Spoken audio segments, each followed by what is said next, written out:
لا والكسل كلا والبي والإبانتال. أعوذ بالله من الشيطان الرجيم. بسم الله الرحمن الرحيم. الحمد لله الذي خلقنا من اثنين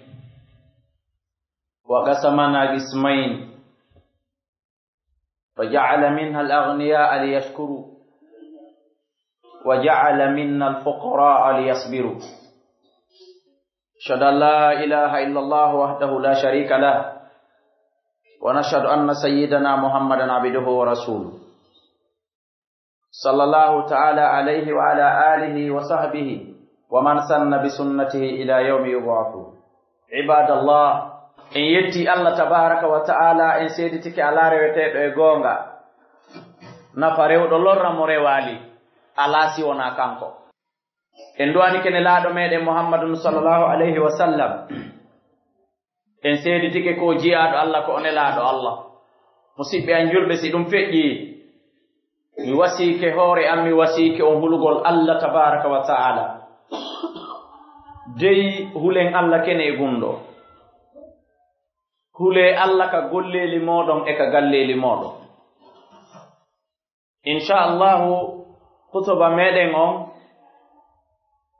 haray ko e tafsirugol odo aya mo janguden ka surode suratul hashr ka Allah dali hay ko ono yo gomdimbe hule Allah tabaraka wa taala e hore ko huloton mako yo wondo wo yo neddo fow ndaran hore mum ko dum ardinani hore makko jango al ghadu ghadain jangoji din don ko dididi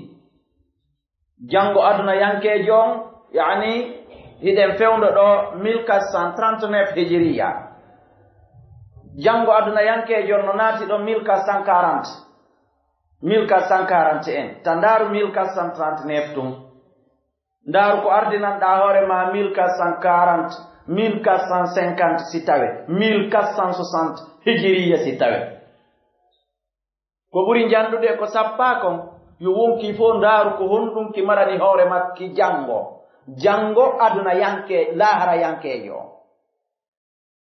yani al khutuba yusamma hisabun nafs. Khutuba hino wi'e hasbugol horimu do yo hasbede limangol horimu ndarangol horimu wattangol yili horimu do yo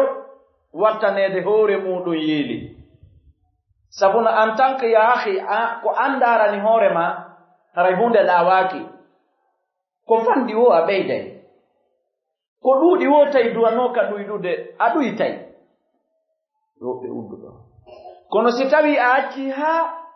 andaranama a yeetama ɗum ɗo no ɗuuɗi Allah taw hara ko ɗum hanuno ɗuuɗude sina ɗum ɗuytota ko ilal abad.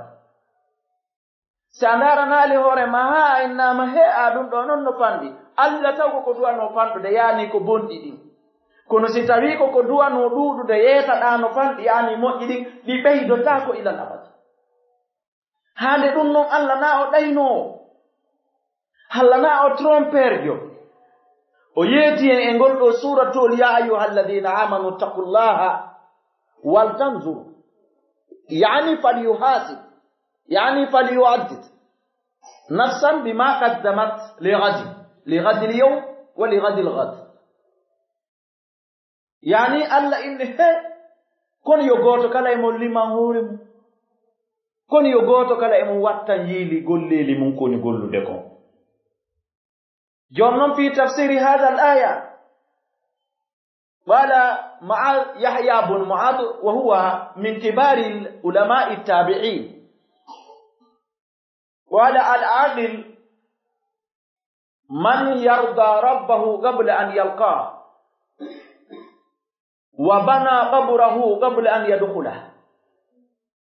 وحاسب نفسه قبل أن يحاسب وعدى نفسه من الموتى. هذا هو العاقل كما قاله الشيخ الجليل يحيى بن معاذ. كافر قال آية يحيى بن معاذ كرمكو جتددو جياد كرمكو تابعين ببه o inni nane ko wiyete marko hakkil ko wiyete intelligent ko wiyete kaari no joji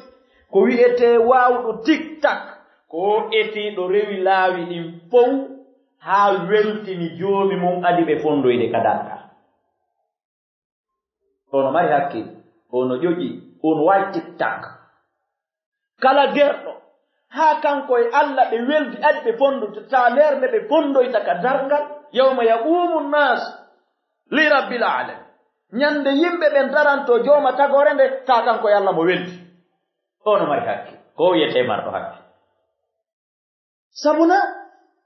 kala miijiiɗo musidɓe julɓe accay haa ɗon ndaara no relation coopération no weldirta e Allah o hayniɗaani ngal relation on ko ɗaɓɓeteeɗo adi ɗo pullo fuu tawi naa ñande buriwal bare meete ko yaane o ndu neeɓi ñanginaa ndu neeɓi si ndu nafamaa ka buriwal si ndu nafamaa ka hippo idan Yahya bun Maad wii ko wiyetee dey marɗo hakkil ko waɗɗo piiji nayi ko ɗo weltinɗo joomi mum ɗo yoɓe fottoyde sabuna sa inni ko son fotti inna he Allah ya rahman ya latif ɗe ɗo inɗe pop o nototaako ɗe ka darga anndingol ma relation alaaɗo coopération alaaɗo yurmende alaaɗo mo mari yimɓe buyi no jeyaay ko nototo nde ñande ko ya muntagi mo ya jabbar ko ɗe noddatamo tun o notoma mubasharatan famodiro ya latif ya rahman ya rahim ya muyassir ɗen ko ga saaki haa ton o nottako ma ɗe anndingol ma nde ñande haala ala tolérance zéro no français ɓen innirtan wa bana qabrahu konno non joni woni weltingol joomi muɗum ɗo e hawrude e joomi mum ya akhi c'est simple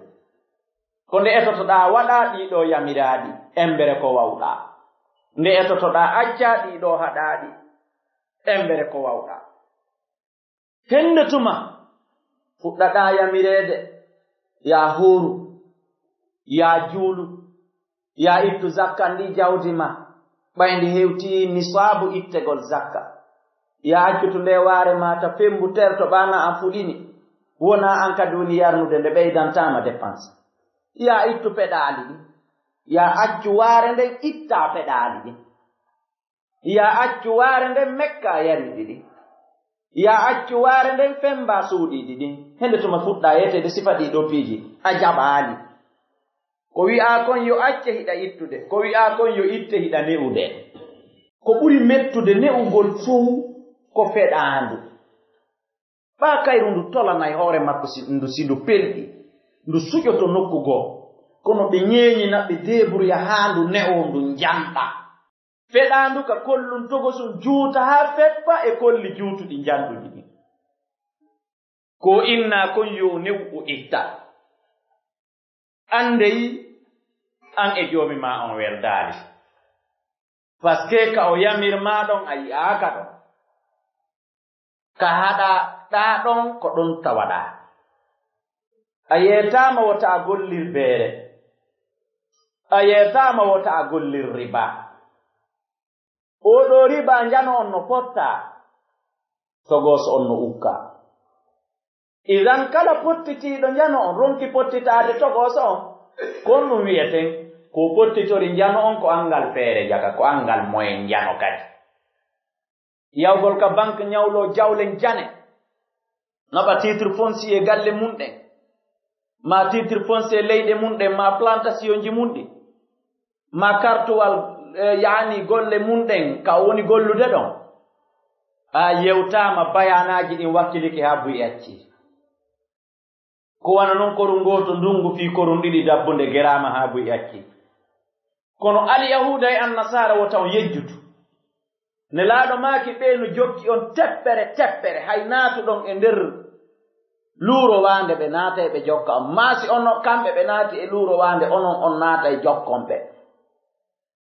haa onon e maɓɓe wono yon nokku ngotum kala har haray noon marsanaali julɗo juuluɗo hoori itti zakka si o wernidaama e mo juulaali ittaali zakka fewtaali ibla toode hay sunninaaka haray nafaali juuluɗo jangi hoori itti zakka jooni noon ɓeeɗo yiɓe jokki en hiɓe artirani en oɗo riba e pi hum ɓurkum fanɗude do hella lagine kañum miɗo andi mi anda si ɗum hino gambi ga yewta ka téléphone ha crédit ji ɗillanna ka crédit lanniɗo mubasharatan ɓe weɓitanama ɗon ɗa to besonde crédit ɗa to jine crédit a tappu tel tel tel tel ñawloɗa 1000 francs ñawloɗa 2000 ñawloɗa 3000 embere wo ko hatto jinɗa nodda hunta haaju ma o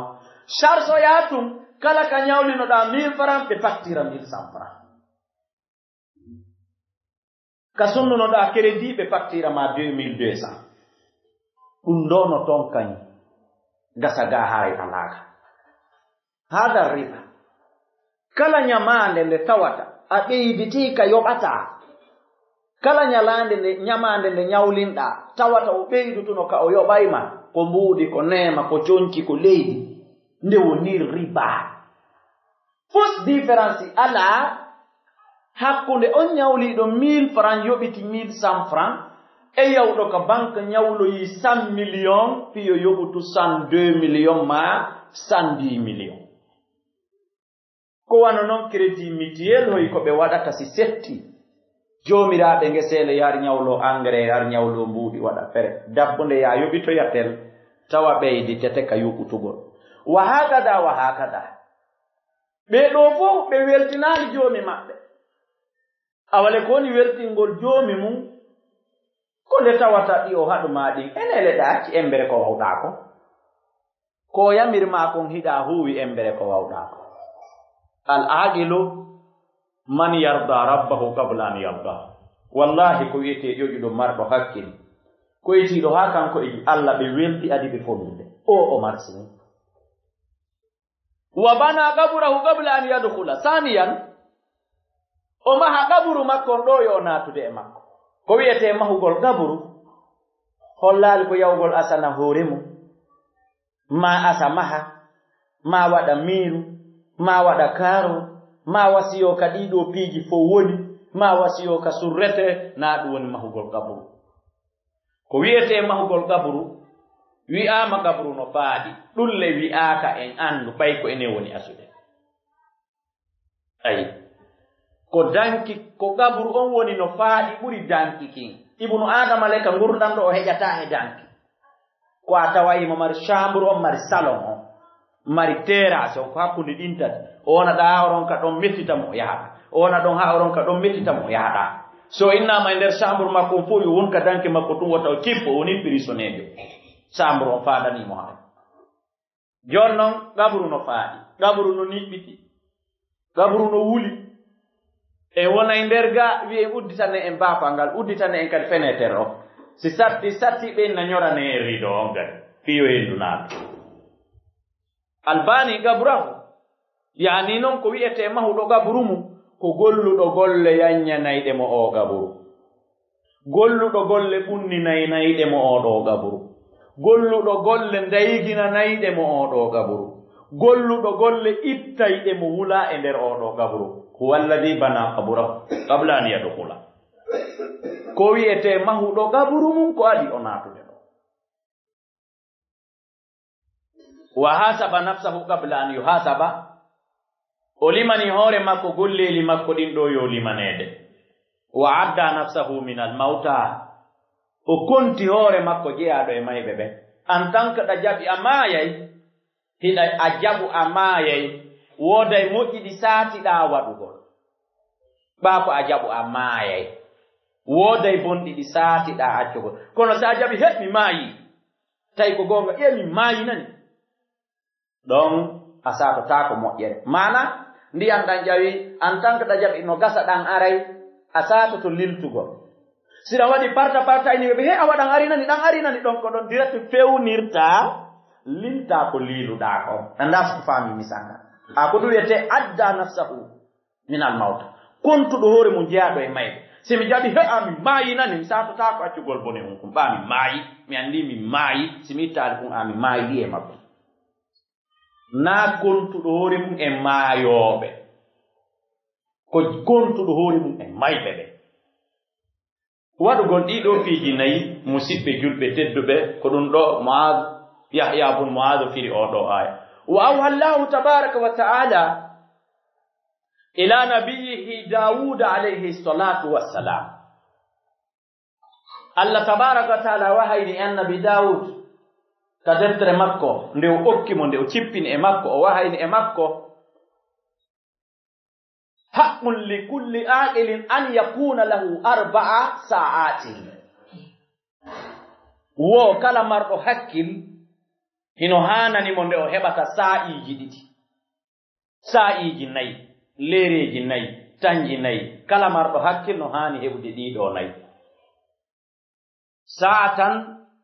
yunaji fiha rabba wa sa'atan yuhasibu fiha nafsa wa sa'atan yakunu ma ikhwanihi alladhina yu'arrifunahu billah wa yusahhihuna uyuba wa sa'atan yakunu ma'a maladzati min mat'amin wa mashrabin wa nisa'in wa ma ila dhalik. Allah ina nabi Dawuda kala marɗo hakkil e mon onon ɓiɓɓe adama ɓe mo hani heɓde lereji 4 e nder 24 hours on mo hani heɓde ɗon 4 hours. Hara ɗin ɗon no suuti ɗingol leɗɗin sa'iji 4 o heɓa leer goto mo gundodata e joomi makko. Téléphone notetake e on leer, ɓeygu notetake e on leer. Ko imma himo jangude, imma mo jooɗi mo wadde adkar, imma mo hippi e alqur'anar nde mo jangude, imma himo kontini himo naafude. Simo faala noon o waɗira leer on bimbi adi yawgol golle hakkunde subaka e yaagol golle. Simo faala o wattira leer on ka hoori subaka. Simo faala o wattira leer on ɓaawo geeƴe. Simo faala o waɗa leer on hakkunde putro e geeƴe. O happanaka kono yo eto leer mo tata ko kanko tun e Allah waɗi gunɗodude. O jeeja mo Allah mi ɗo haɗi hunde kaari hanke kadi ɗum kadi hana Allah accanan ɗum ɗon kadi. Alaa ko jokkintinta si wonaa mi acci o wa'awa min Abdoullahi kala o wa'awa ma an.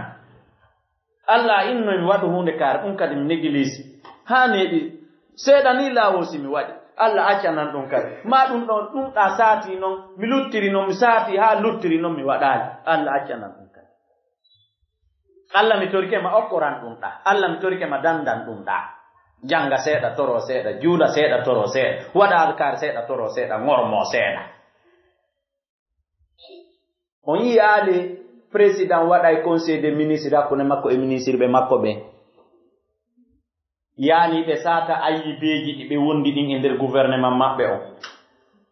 Ɓe weeɓita toɓɓe ko gouvernement ji kawtalji maɓɓe ɗin fewndini kon fiyo ɓe andu kon yuusi ɓe hittinaali ɓe ko ɓe accaaɓe ko ɓe ɓuraaɓe.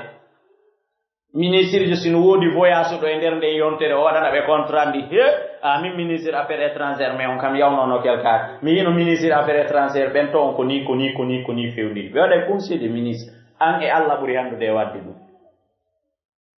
Gouvernement so waɗal conseil des ministres ko nane lendi e hire tar nantake ɓe maayi fiiɗum nantake ɓe naati yiite fiiɗum. An noon sa waɗal conseil des ministres hakkunde Allah tabaraka wa taala waɗa résumé golle maɗa ɗe toroɗa mo yaafa fuye ko duwa torede gundoɗa e makko hara ɓeygu notetake on leer ɓiɗɗo notetake on leer téléphone décrochotake on leer yahitake golle on leer haray marsanalima an ɗum tardinayi aduna ma on tardinayi lahara maɗa. Wa sa'atan e leer goto ɗimmo o heɓa nde o hasbata hoore makko, leer goto tammo o heɓa nde o wondata e ɓeeɗo musidɓe makko sellinayi ɓe ayyibeji makko ɗin andina mo homboni Allah. Hara ɓe fokkitay fondude tun hara ɓen ɗon yeeto mo ndaari no ɓandu ma way, ndaari no coñci ma way, naani ɓornorte, ndaari no wokkude ma way, ndaari comportement ma, accu ɗum nani no wolirta, accu ɗum ndaari no juulirta, ɓen ko ɗum woni golle maɓɓe. O eto heɓa leer goto mo o wondata e ɓen, ɓen noon wela wondude. Aden on ko sabotowo ma ɗum alaa ka o wakkiray ba.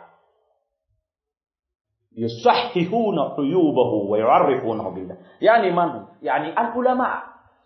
Ɗum woni jomiraɓe gande ɓe yani o heɓo sa'i goto mo wondata e ɓeɗo jannayɓe mo deftere Allah nde sunna nelaaɗo o. Andina mo homboni Allah ko ɗum on Allahjo yiɗi. Andina mo homboni Allah ko ɗum on Allahjo on ma waɗande. Andina mo homboni Allah ko ɗum non on Allahjo añi ko ɗum mettatamo etoɗa wonda e ɓen. Kono an kay aɗa ko yiɗa maɗɗi tum ɗo faala jangude kono tan ala. ko taw woni ala ta sikki ɗum ko manto tawi ɗum ko liɓata valeur ma on e junngo anduɓe ya fewti yimɓe ɓen an wi'a marata jangugol ɗum ko liɓay ma non wa sa'atan akhiratan sa'i nayabo e sakkitoro on o wonda e nemaji makko weli foti ñaɗɗe makko dagiiɗe njaramji makko ɓuuɓuɗi dagiiɗi ndaarugol télévision journal anda kon feƴƴude aduna connectagol ka téléphone muɗum humpodira e musidɓe tawɓe no woɗɗodiri tata appel direct no metti fi hakkunde muɗum e maɓɓe hara wi ali weli fotiji ɗin an ko bidi an a memata an a ɓattotako ɗi nemaji weli foti ko julɗuɗi addana si kefeero ɓurimo ɗi ma si kefeero heɓiɗi o heɓorɗi na kanko addana Allah tun kefeero tun sintere ndi a sintata ɓa Allah wi'imo yo waɗ jaɓani ko sabu julɗon ɗi addira kefeero on o heɓi heɓora idan aynata ñamata ko weli a yarata ko ɓuuɓi an e ɓeygu ma hiɗon woɗɗodiri tun sa yiwi ka golle hiɗa ka darsu sa yiwi ka darsu hiɗa rewde Allah a yiwi rewdiga Allah hiɗa ɗaani ɓeygure nden no mari hakke pay koye fijide koye anda koye wowti koye anda bargol ma ngol anda bargol maɓɓe anda boniri needi ko ɓe wondi e nder ko ñaamiɗo ton ko ɗon andata si ono cañño ma himo nokka yeeso goɗɗo ma si himo joggino ñaama ma si himo ñaama hibba ɗum ko son hawti Allah Allah tabaraka wa taala wahayni annabi Dawud alayhi salatu wassalam goto kala no hani heɓude ɗiɗo sa'iji nayi e nder 24 heures makko on e nder gurdam makko ɗa haray musidɓe julɓe tedduɓe dewal ngal kan hiɗen rewde tun hasbugol ala limugol ala vérifiugol ala amma so ndaari golleeli men aduna yankeji ɗin on tawa hiɗen joƴi on tawa en hasbay on taway ɗon kan en contrôlay si on ndaari remowo so remi o howi ɗum fuɗi sawti woofi bimbi be bimbi si weeti o ƴettay tenirde makko nden o takko hoggo ngon fof taw tuura to anda an kaasi yonde no ɗon o udda non si o naata duulagol ma reenugol ma so hocci taw ɗaɓɓa ka o yaha ay o hasbi ay o contrôle siko aawuɗo siko tutuɗo siko remuɗo ka fewndo fuɗugol o bamba juuɗe makko ɗen o jinda e remuru ndum fof o contrôla ko honto fuɗi ko honton fuɗaali o sankito ko honto fuɗi ko honton fuɗaali siko aawete o aawito alays wonani woni feƴƴirde bal o contrôlay sen iwiɗon e ari ka commerce chaque 6 mois ko calcul ittay zakka ittata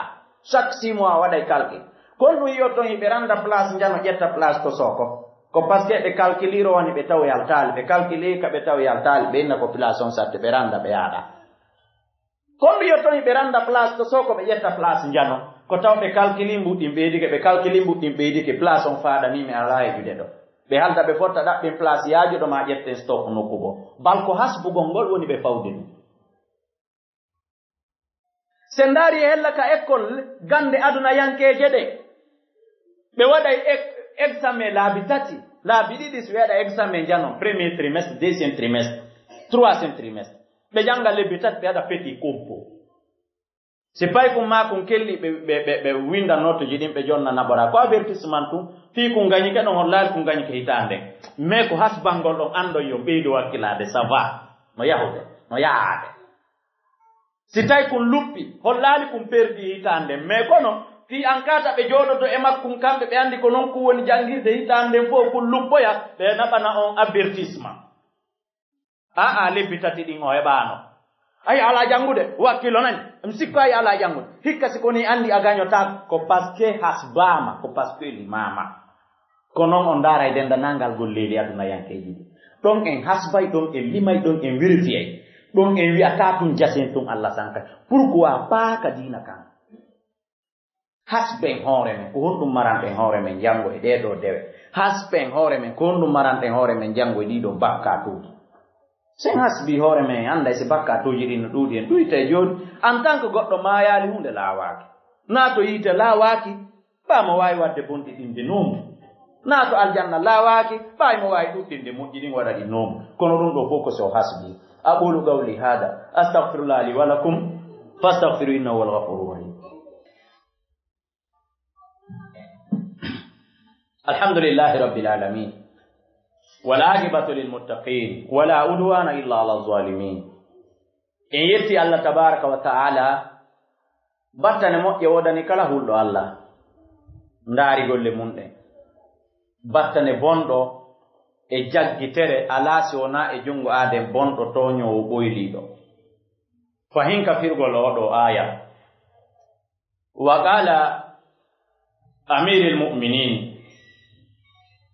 Umar ibn al-Khattab radiyallahu anhu sayna Umar maaki kanko men ka firgol o aya ka wonno amiril mu'minin ba o faami oɗo aya e nder ko waajoto o khutubana moftede o inni he on nani zinu hasibu anfusakum qabla an tuhasabu wa zinu a'malakum qabla an tuzana fa innahu ahwanu al-hisaba gadan an tuhasibu anfusakum al-yawm sayna Umar inni he wota on jokkirni tun juula tun janga tun go jokka tun golli hasbe hoore mo limane hoore mon do yon limanede pesane hoore mon do yon pesanede sa limani hoore ma do ya limanede ko fandi wo a ɓeyday ko ɗuuɗi wo a ɗuytay sa pesani hoore ma kadi la même chose ɓe maki yon andu ko on ɗum facilitata ko on ɗum waɗata iisi hasbore nde jango konde tawata iɗa hasbani hoore ma hande école jo anduɗo hino jangi hino golli hino rewti hino révise moƴƴa siyama kompo haray mo maapi kono koko hawri wa kana al insanu ala nafsihi basira neɗɗo no andi hoore mo wona wasi o anda ayi siyama ka darga si tawi an sono kala asbayno mo hoore ma a peesay bonɗi e moƴƴi sono kala a peesay bonɗi e moƴƴi hi ñande o iɗa mari leer mo gundodota e Allah yewton ha wonon accord bakkatuji ɗin ila hanke heɓi ɗo fo o sunni o ilmini o yaafike moƴƴi ɗin ila hanke heɓi ɗo fo o activi o arrestiri ɗi naati ɗi woni ok tawi ñande o iɗa gerdude noon siyama darga ndeno talki accite no wiira ruyi ko ongo jaɓirtara eɗa maapi kono koko hawri par ce que eɗa andi tout est réglé wa hakada hoɗum sayidna Umar wi no jeeya ko facilitanta en nde ɗo hasbore janngo nde hasbanten hoore men hannde ta bo no regi ba ko an hasboyta hoore ma alqur'ana inni iqra kitabaka wa kafa bi nafsika al-yawma alayka hasiba janga hoore ma ta alqur'an ɗum heña hitta men ɗo buyno rangi ɓaawo ma ko a woni hasbude hoore ma si tawi no hiɗa hasbuno ɗum fof wallini résultat na a jonna e me woni andi oyni facility hada bo jonno musidɓe julɓe leeron ko ɓattike ko honno goɗɗo hasbirta hoore mum ko Yahya bun Mu'adh wi kon fof ko tindini koye goɗɗo hasbo hoore mum ɗinayi ɗi Allah wayni annabi Dawuda fof ko holli koye goɗɗo hasbo hoore mum ɗiɗiɗi ko sayidna Umar wasi en fof ko holli koye goɗɗo hasbo hoore mum kono goɗɗo hasbirta hoore mum mi suɓanto en on saa'i yo en waɗumo inda akhirin nawm yani ka saa'i sakkitiɗo hikkondirɗon e ɗanaɗo a golloyi a gayni a hewtiti wali walijo yeeyo yowo yaho biro janno yowo a golli a gayni a hewtiti andi moƴƴi ɗon e bonɗi ɗon kala ko huwete lannama huwede a hiridi e ɓeyguri a hirtike ndaari tele a gayni ɗon kadi kala bonɗi watteɗi ɗon lannama waɗede kala moƴƴi ko waɗete lannama waɗede an e ɓeygu ma on huwodiri ka danki ha on gayni on haldi on fotti e ɗanɗe noon nayi andi sina ɗum hiɗara ha ka ala dernier minute sonnaji on heɓo e moodi mum ɗon ɗum wona bakka to wattirteɗo ka bunɗi ma gorko on heɓo e ɓeygu mum ɗo wona bakka to wattirteɗo ka bunɗi yani o acci ha hala ko wiyete kon lanni few o moccitike o gayni o préparike fiiɗanagol o résima ɗon noon katap o ƴetta ilay subaka ɓa salli ya salatu hayrun minan nawmi minanno ay kadi Allah innaali yo goɗɗo hasbu ɓeygure mum waka dandidiro yiito inni ya ayyuha alladina amanu qu anfusakum wa ahlikum nara dande hoore mon dando ɓeygure mo yiiti amma hasbugol Allah gaali yo ɗon mo beeyo wakko kiɓol yo kala hasbu hoore mum par ce que si mi nelama hasbugol ɓeygu ango ko wooli tawde an wo ko ɗum mi wawata contrôle ni mi ala ton mo lagine ko wooli ton mi anda konko wowli tawde an kadi min mi anday no moƴƴi kono ko yiingo o warli ka ko ɓi Allah mi anda mi anday ɗum ɗo koko boni kono o falju ka o tewi ɗon kadi mi anda kanko noon leer be mo wondi e hoore makko kala ko woli mo andi ko yingo min kadi miɗo andi Allah wi yumi hasbu hoore am ya ayyuhalladhina amanu ittaqullaha wal tanzur nafsun ay yo wonki be ndara hoore mum komo be waaw ndara ngol hoore mum ɗo ni meɗen andi ari juma ko fi Allah arduɗa juma ka ko fi ɓa feere Allah arduɗa juma ka ko fi tamen fele kano gasa ko ɓeygo ma ngurbo ma kadi yalte yawo juma men anda ay si men innama men hasbu ɗum komin wawi tuwigol yakar moƴƴi warno juma no gasa noon c'est des cas contraire no wode men ɓe arali juma ɗo si yeyine innama en hasbire no kaari poro hay juma warani no gasa hara mo jogi ganto ko haɗi o ara ala kutuba mo watten ɗo ala julde mo watten ɗo sina kala baraji ko heɓuɗen o heɓa sifa mum sifa ko tultuno ɓen ka jihaadi uhudi ne laaɗo make en hacci woɓɓe no waali madina en traversata aynde en lumbata cangol en ƴawata fello en soppindirta e gaño sowna kala baraji ko heɓuɗen ɓe heɓay sifa mum ayno en andaɗo resima hiɓa salli noddini pellete min anno mi notino konto ɗum wattete ka moƴƴi ɓa salli noddini mi nanno mi yawno kam yahano poodi sudda on komi suddi on to wattete kaka bonɗi an andi sa yahano ko nganto timmungo ayi ko ɗum waɗi si goɗɗo hasbata goɗɗo sina ɗum sen ari subaka ɗo ko en nayo ari ɗo kon he ɓe yimɓe quartier men ɓe kelɗa ɓe huwago no goɗɗo ronka arde subaka kam on komo jogii nganto timmungo ko haɗi wara subaka hara kanko yarɓe ɓe yiɗo fota hasba lima kala ko annduɗa ko moƴƴi wattira sengo ko annduɗa ko boni wattira sengo kala ko jeɓiɗa ara ɗum ɗon noon no boni ka no moƴƴi wattira ka bonɗi ɓawo nasbande hoore ma ɓa fokkiti accanno ɓeymure nde dépense timmuɗo ka a accano si a accuno ko fii Allah waɗirɗa ka ko fii ɓawoɗa ngurmima joo baba giɗo ko fii jike ka hewtite goɗɗo no waɗana ɓeymure mum moƴƴere ara ko kulolo waɗi na fii Allah Qur'ano ɓe accano dépense timmuɗo ko ɓa ala ka ko salare ko an andi ɗum ko an wata hasbude ɗum ko ɗum waɗi simen nelaka hasbugol ko an wawi dettere munude koye piihoy ɗum kunɗa ɓa fokkiti ka lekkol koyno baba yoɓinelan a jonnono ka yonna sa jonnono ko fi Allah jonnirɗa ka ko fi feere ala sa jonnano ko angal ka ko salare an andi hasbu haka yaadu golle a ƴettima simma on hiɗa yaade a yawno bon kondi ka a wanno yimɓe ɓe mal kondi a koñuno oɗa torinoma lawol a hokkuno ka a wuppuno seeɗani mboota yeesojo on fii kuɗol wata o naata hasba fow wala tugadir sahiratan wala kabiratan ɓayle malaikaɓe windayɓe ɓen kañum alqur'ana inni la yugadiru kabiratan wala sahiratan illa ahsaha si an a acci bakka to toskoy koy yani a contrôlali koy a wattali hakkille makkoy awa imminaɓe ɓen kamɓe ɓe watti hakkille makkoy kamɓe ɓe winday koy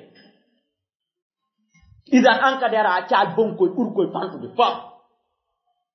ha ko jentiɗa ka téléphone ma ko hana e nder ko difata ka Facebook harondirɗa image mo duwaga ndarede cliqueɗa ɗandi ndaruɗa ɗum kaka bondi hano golluduɗa yimɓe ɓen ko raɓɓiɗi ko ñallal ngal a yeye ka janno goɗɗo no wawi yaade ara ko janno o heɓoyo yimɓe ɗo fi o jannayi woni ara kadi ko diina on jannude o heɓoyo hasba fop ha ka hewtutuɗa e ɓeygure nden comportement mo huwondirɗon hakkundeji mum a piino kumɗa si kum waali hari ko hoore bonnere ka komo nenene makkum an sonnajon a piino kumɗa si kum waali hari ko bonnere makkum ka komo ne bam makkum vérifiya fop yaatu ha e ɓeygu ma ko huwondirɗon ɓamodi ma landike ma mbalde a jaɓuno ka a jaɓano a dallinorno hiɗa nawni saliɗa ko gonga aɗi Allah no andiɗa nawni ka ko ɓa o waɗana alima ɗum ɗa salorɗa ko wano noon an jongalle on jo a jaɓannomo mbaldi ka a jaɓano ɓa a jaɓano ko fi ko gonga hiɗa ronke ma hiɗa nawni ka ko ɓa ko kanko ko ɗum haɗi jaɓa vérifiya ko an andi ɗum fo menen men anda sa ndaari a tawi ko bonɗi ɗi ɓuri ɗuɗude a wayiwa commerçant calcule on se randale oɗo place are ko joma place on ne gollande na ɓe jonna e saabi kisan ɓe yalta ɓe ɗaɓɓa nokkugo si gasal few hakkunde Allah ɓe yalta e leydi andi an kadi nde ñande a yalt a naata i afu an kan a naatu a yalta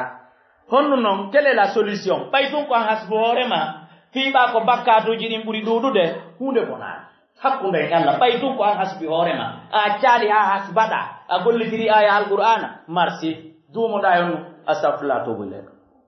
astaghfirullah to bulek hada no da on astaghfirullah ko nde wotere woluno da hari do ngol yettima ko wulure hari do ngol yettima dum do sunnay bakatoji madin bakato contre zero ba hasbi hore ma masi kamar sahali hasibu anfusakum qabla an tuhasabu wazinu a'malakum qabla an tuzan fa in ahwanu alhisaba gadan an tuhasabu anfusakum al-yawm sandari atawi ko moƴƴi ɗi ɓuri ɗuɗude a rawnali pigol kaba yo Allah subhanallahi walhamdulillahi wa la ilaha illallah wallahu akbar subhanallahi walhamdulillahi wa la ilaha illallah wallahu akbar mi yetti Allah hande mi yalti hande mi naata hande mi yalti wako julajo mi yata ɗon mi yalta ɗo mi yeyata ko pasi aray mi yalta kala ka o yeyima aray mo yalti hay so wowlal kono aray ɗon mo yalti an kadi hasbi moƴƴi ɗin hande a taw hiɗa yalti wiya subhanallahi walhamdulillahi wa la ilaha illallah wallahu akbar ko ɓeydi juuri ore juuri ko wiyo ndi ɗuuɗu si ndi ɗuuɗi noon no moƴƴani joom mayri ka yani ko wiyo dewal ngal ɓeydo hasbe hoore men ko ni gerdeten kono enen lerde hewtuɗa ka danki o yeɓe min mbami hewti hanki mi andari nomi liɓori anda lerde mi ɗaani no firi o hasbano hoore mum ta jaɓo hasbe hoore men la huwa wo tawi wonu jasen tun Allah sankay ko konɗa julde no gasa ɗum ala juulade no gasa nani ko konɗa horde no gasa nani hakkundani Allah billahi a yeyino hajju no gasa nani mi yiye ka hajju mi hawrondira e yimɓe no jooɗi ala yaade bugagol jamarajo fewu mi forta e yimɓe ɓe juula subaka tun ɓe rewtira ɗon yaa bugagol jamaraje ɓe bugaaki jamara waqtul muhtar ko ɓuri moƴƴude bugagol ngol ko tuma nange ngel liiƴi 15 heures pewɗo ɗon saudi nange ngel no wayi nandi tuuba jiite ko waqtu muhtar on a si feere ɗum ɗon heɓaaki gerdangal wo gerdangal do'a ko baada shuruk ko ɓaawo nange fettinge yalti mais kulol ɓiƴo on e kulol ngulendi ndi 7 heures saudi no wuli ɓuri 14 heures meɗen ɗo eɓɓundira iya yimɓe ɓen no juula subaka tu rewtora ton woɓɓe yaa bugo yo si ara juula subaka ɓe bugike ɓe bugaaki ta koni erreur ji ɗin ɗuuɗi woɓɓe yura musdalifa tun hewta fembo ha gayna jamara bugaka suudu kaba wakko yaaka taw waako waɗaaka sa'i safa bayno marmo waɗaaka yani golle hajju ko waɗa fof ko daragol araba ɗiɗa fof waɗaaka fembo te fa landaaki ay no gasa hajjoy no gasa ɗum hajjaaki waawima andude ɗum wo sa vérifie yaa hada huwa leer ko ɓe jonni en kon hay de sa en ɓeyditi on yaafoto hay ko hutuba men on ni hada al hutubatu alladi razaqani llahu iyahu fastami'uhu bitta'a wa khuduhu bin nawajis wa amaluhu bil jawarih kente oɗo hutuba ko ɗum ɗo Allah ne okkilan yomi okku on so on tawi no nanini no jaɓini nane wondude e ɗoftagol jogoɗon yogoron ƴakkirɗe ɗen gollitiron teheɗe wa sallillahuma wa sallam ala nabiyina muhammad ربنا آتنا في الدنيا حسنة وفي الآخرة حسنة وقنا عذاب النار ربنا ظلمنا أنفسنا وإن لم تغفر لنا وترحمنا لنكونن من الخاسرين يلا موجنا هاتي جانغو يلا يافن بكاتو جمي يلا جابا ندي ko onde mo rewde ko yalla sellin nawnu be meden be menen déplacer be tay no yi fendo be ngure mo fendo yo Allah on hewtiti men e jam o wada barke e moƴƴere mo jaw walate harakaaji ko men wadde onon tawbe don jodi e takko be ngure modon yo Allah beedu neman e newende de buttu bernde o ya ilahal awwalina wal akhirin nyawli be mede yo Allah newinambe be bako be yobiya wonbe meden e luwas yo Allah yanyambe be wona e galle mabbe be ala na hoore mum masin yo Allah beedambe newende yaajene be bana hoore mabbe masin tawbe no e galle mum no wonde e masin mu yo Allah beedu neman e newende e yaajene ne yo Allah dubulambe ya ilahal awwalina wal akhirin no tumbondirde ni ka julirde do yo Allah tumbondirde ni ka jannatul firdausil a'la yo Allah waɗen gollitiroɓe oɗo hutuba sabu oɗo hutuba ñande yo Allah waɗen hasboɓe hoore mum ya mujibul mudutar en torki Allah tabaraka wa ta'ala yo Allah on huntan en dendanangal haajuji men dagiɗi ɗi nanguɗen ɗi yo Allah itta en dendanangal andeji meɗen ɗi ɓeɗo dendanangal tori ɓe du'a ɓe no tori du'a fi dewle woɓɓe no tori du'a fi durriya woɓɓe no tori du'a no ɗaɓɓude kaydeji woɓɓe no tori du'a no ɗaɓɓude golleli woɓɓe no tori du'a no ñawli woɓɓe no tori du'a leyɗele maɓɓe hino jattede Allah faaya a fayta ko hombo e hombo tori min du'a e ko honɗum men tora du'a Allah men yottini e ma andinɓe men yottini sabu humtangol ɓe haajuji maɓɓe ni Allah be sikki ko men jaabinanteɓe du'a ɓe noddi men ɓe torike men du'a ɓe ari ka amen ɓe gundike men ɓe torike men du'a Allah yaltin men ɓuri ka ɓe sikki men ɗon sabu jaabinanegol du'a ya mujibul mudtaru rabbana zalamna anfusana wa illam taghfir lana wa tarhamna lanakunanna minal khasirin wa akhiru da'wana alhamdulillahi rabbil alamin. Laawol kisal ko laawol peewal e ɓantal.